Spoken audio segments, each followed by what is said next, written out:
So on this episode, pupunta tayo ng Batangas!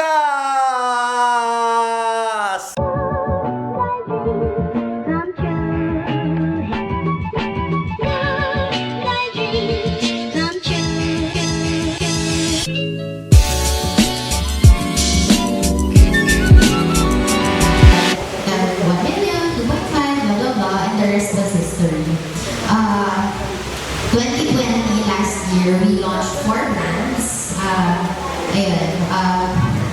Next is yung Make PH. It's an intimate skincare line. Next was Kala Ala. Kala Ala is a custom print-on-demand jewelry line.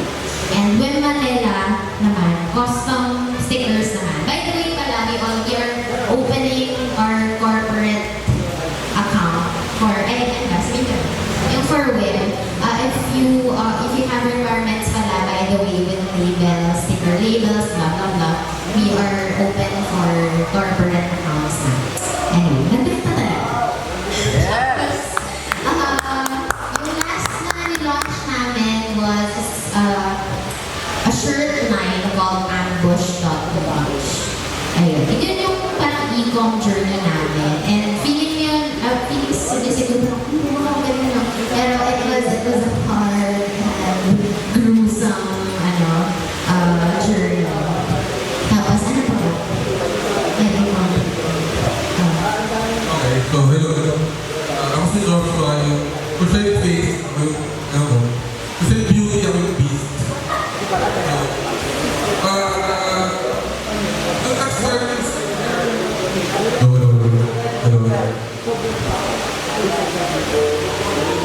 Nung nag-start yung skincare brand ni Riza, it wasn't because mahilig si Riza sa skincare. Bonus na lang siya. So the reason why we chose skincare was, syempre as with all businesses, kailangan alam kung bakit. So we chose skincare kasi may mga criteria kami for starting our brand. So ang criteria namin was number 1, it had to be accessible for everyone. So, number 2, kailangan consumable. So, number 3, kailangan maganda yung pwede namin maging margins. So, it wasn't just yung mga win lang namin na skincare din. Pinag-isipan din namin kung ano yung start namin ng brand. Okay, so, yun yung advice ko, kung mag-start kayo ng brand, you have to think, hindi dapat tsamba lang na passion yung skincare. Pero kung ako mismo mag-advise sa inyo, it should not be passion-based. It should be based on kung ano sa tingin nyo yung mag-work.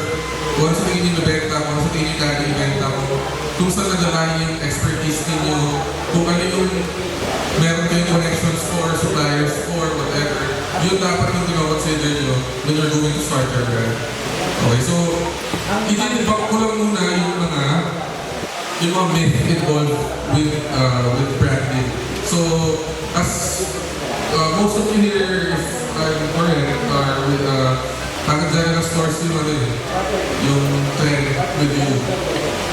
Sinasabi ka namin yung iba na ang hirap na mahirap mag-brand.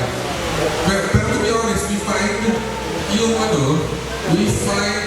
general stores much harder, to be honest. So, mas mahirap para sa amin yung general stores.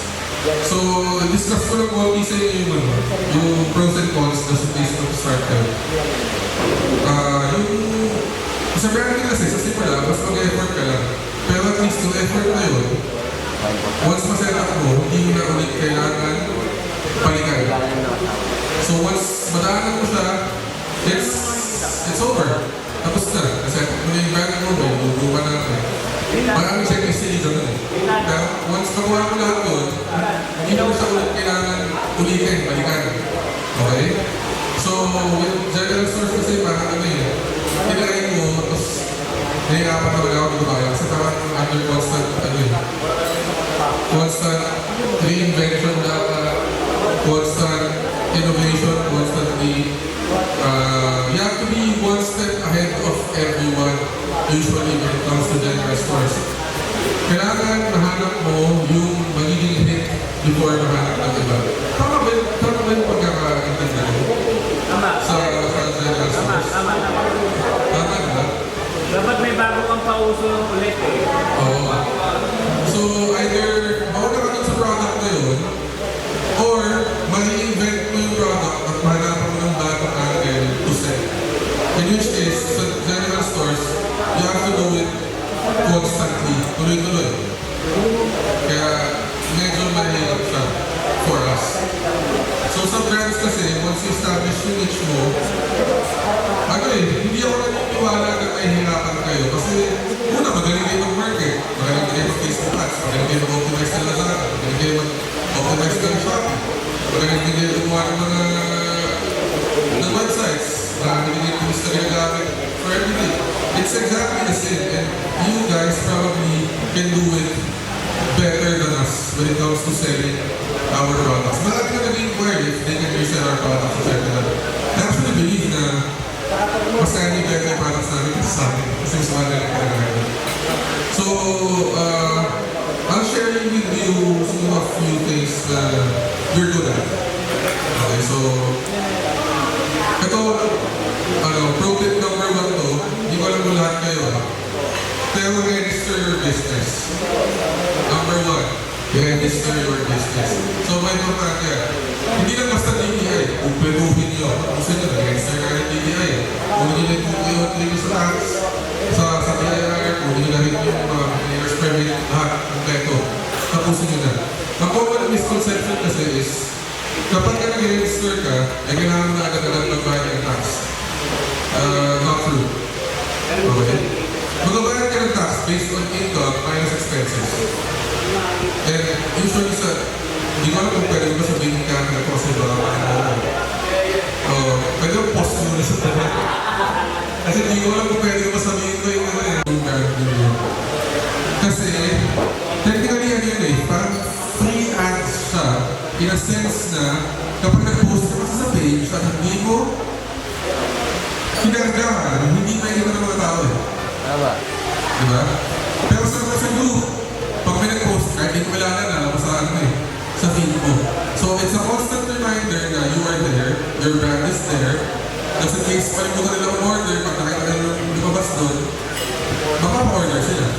At the same time, kapag napili nyo ng healthy yung ano ninyo, yung community ninyo, ang solid dyan, yung community na nagbebenta para sa inyo. So, for example, may sasali sa ano, kasi na-realize namin sa page namin yun na-join kayo sa community namin. So, may papasok sa community. So, once mag-join sila sa community, sa Facebook page, ay sa Facebook group, tatanong sila, okay ba itong X-product na to? Kasi paano mo bumili?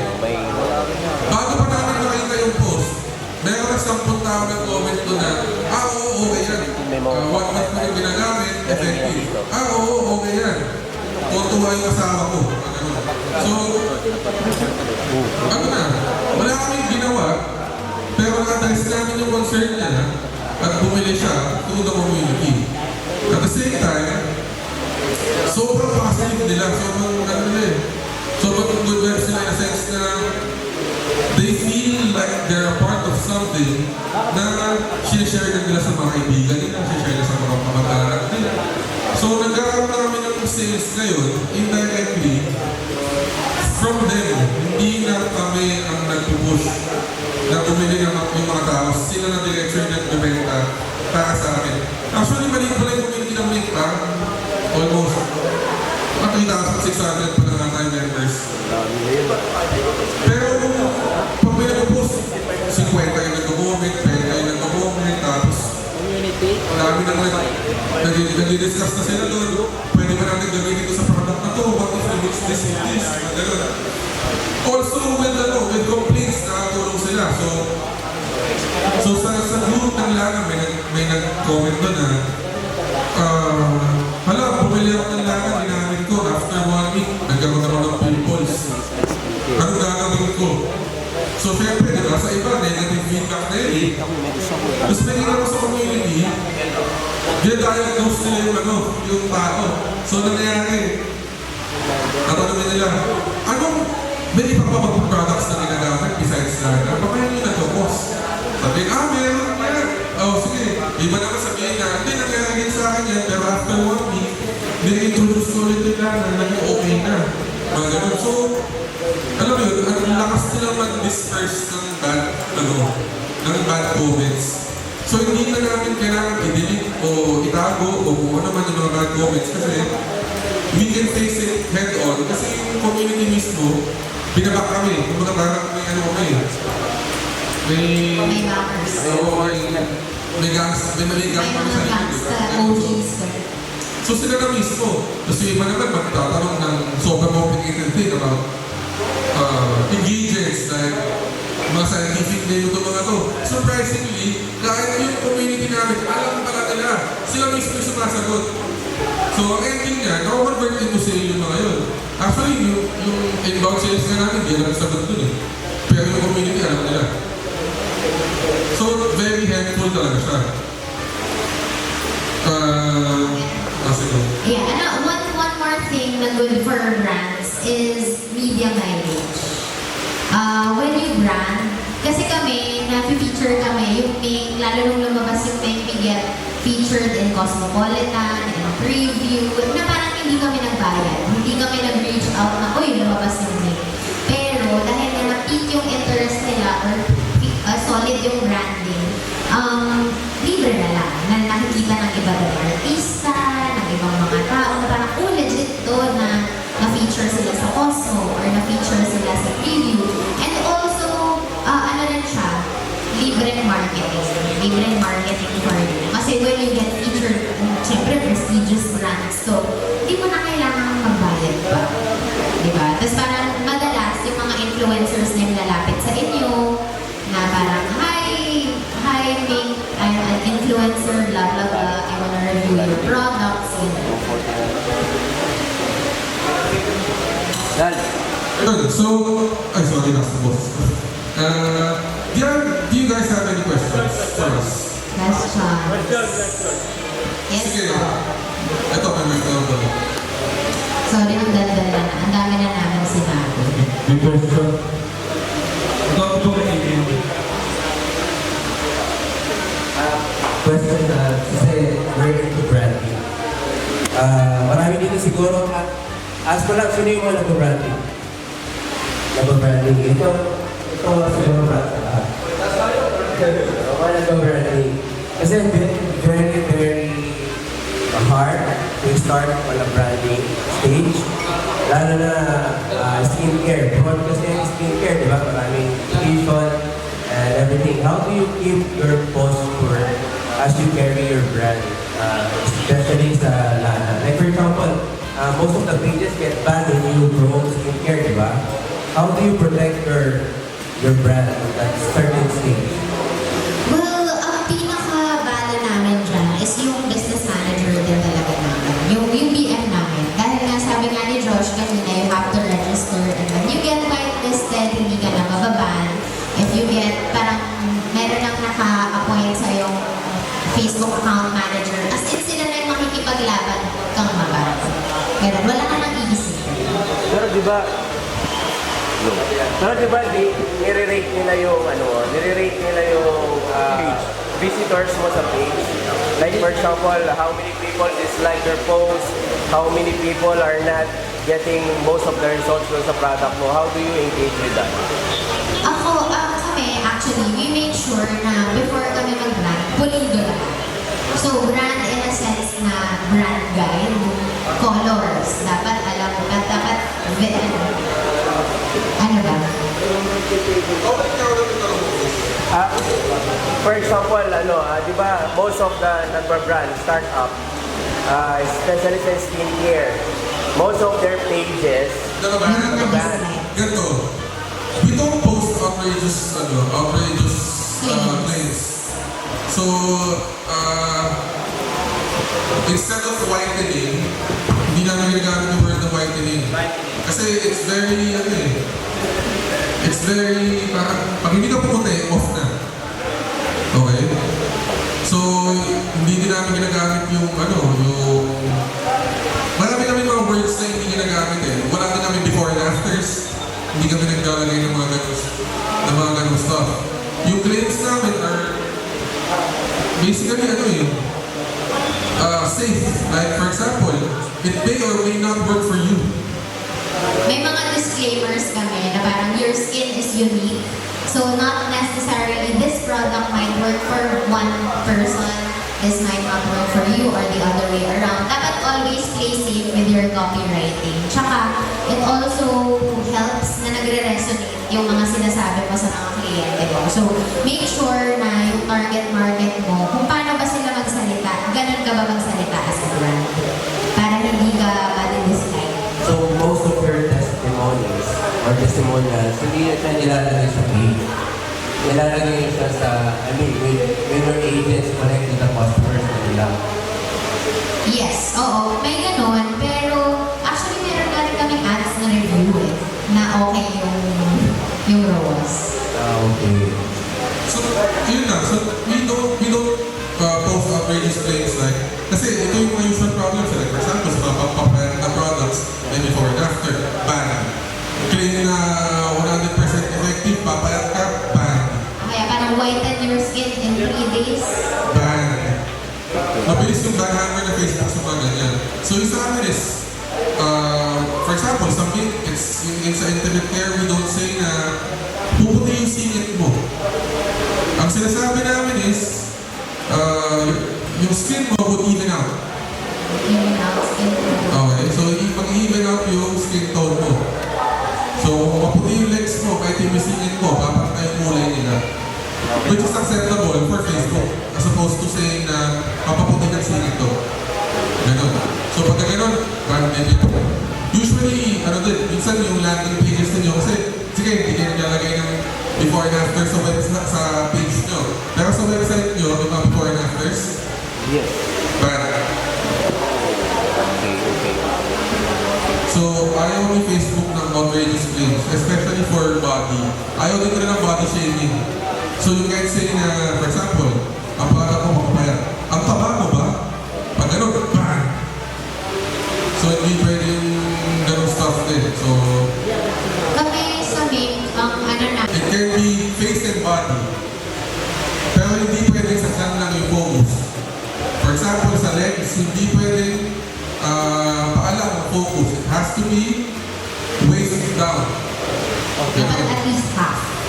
At least half pataas. Yun yung mga sinishare sa ating mga. So, hindi. Kasi yung mga words na until supplies last.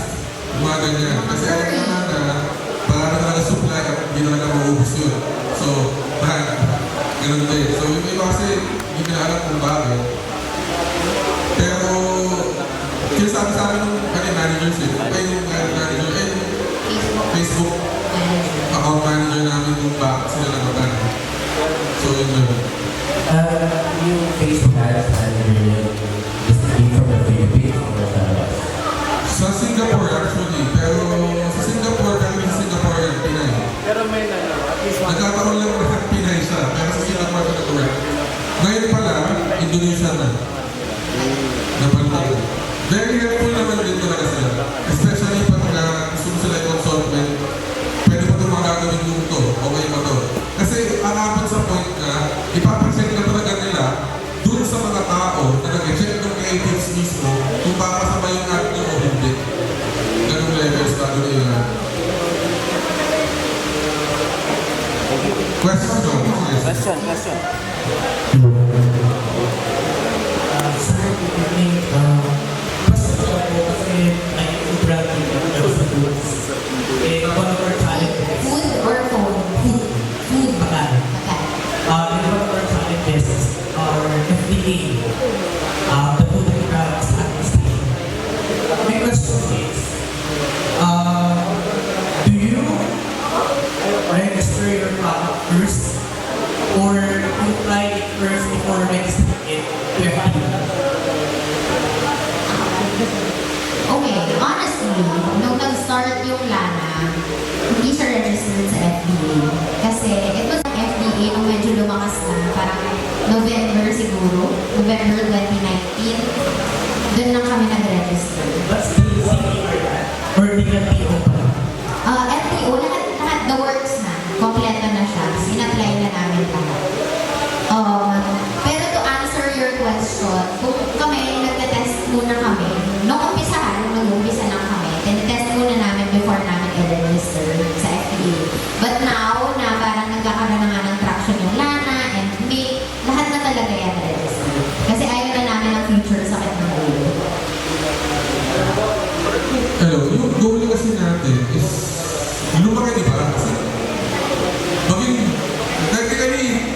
dun sa mga monsters like Unilever, P&G, eh wala lang tayo eh.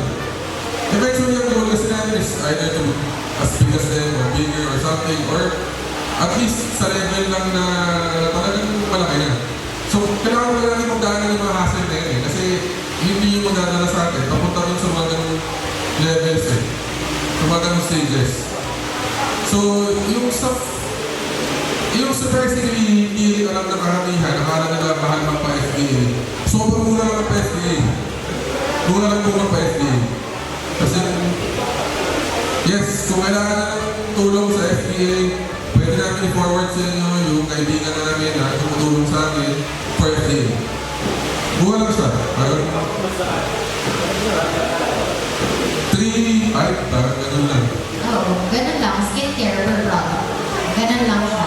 Kaya we encourage you guys to register talaga. Para may panlaban kayo.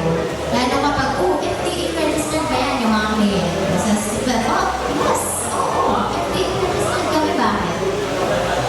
Kasi ano Mas eh, mayabang na. Mas may confidence. kasi it takes a lot of people, a lot of effort to build an empire. Pero, pag may ganung butas ka, isang tao lang kailangan masakin.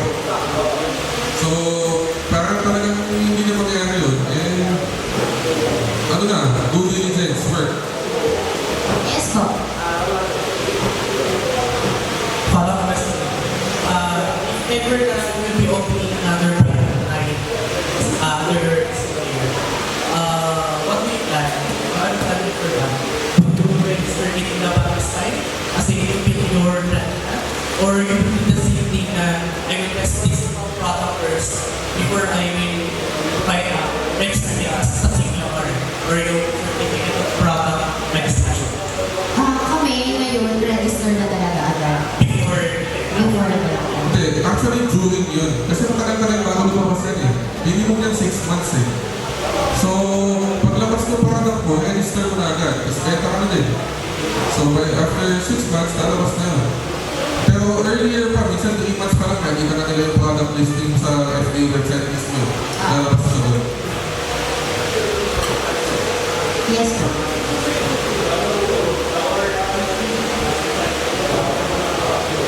Yung manufacturer namin is local. Pero lahat ng bottles namin are from Supcar. China. Pero thank you, Sapcar. So, ini-import namin lahat ng ano namin, yung bottles namin. Kasi, Kasi custom-made yung bottle. wala pa lang yung boring sa Pilipinas. Yeah. Any more questions? Yes.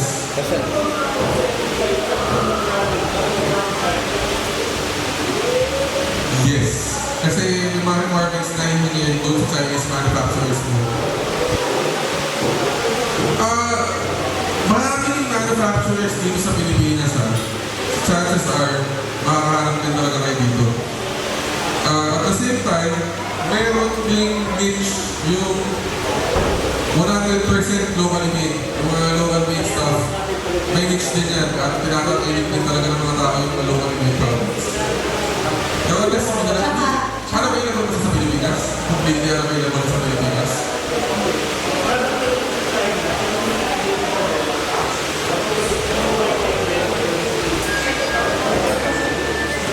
Oo, maraming requirements din lang na pagkakali sa inyong bansa. Best na rin talaga na dito. Tsaka another pro tip, mas mayayaman yung, kumbaga mas maganda yung buying power ng mga tao kapag sinabi mo na locally made. It's a rising trend. Ang mga 100% made in the Philippines, mga ganyan. So, makabenta mo naman yun. Any more questions?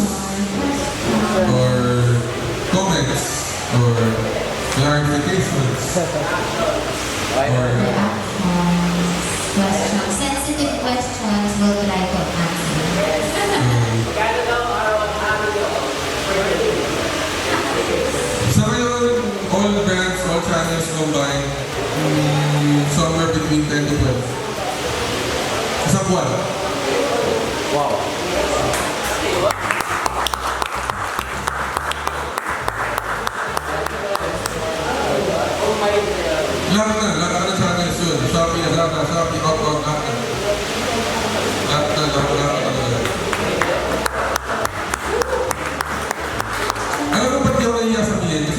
dito na ano eh, 5 million isang Oo araw, nga eh. 10 million isang araw.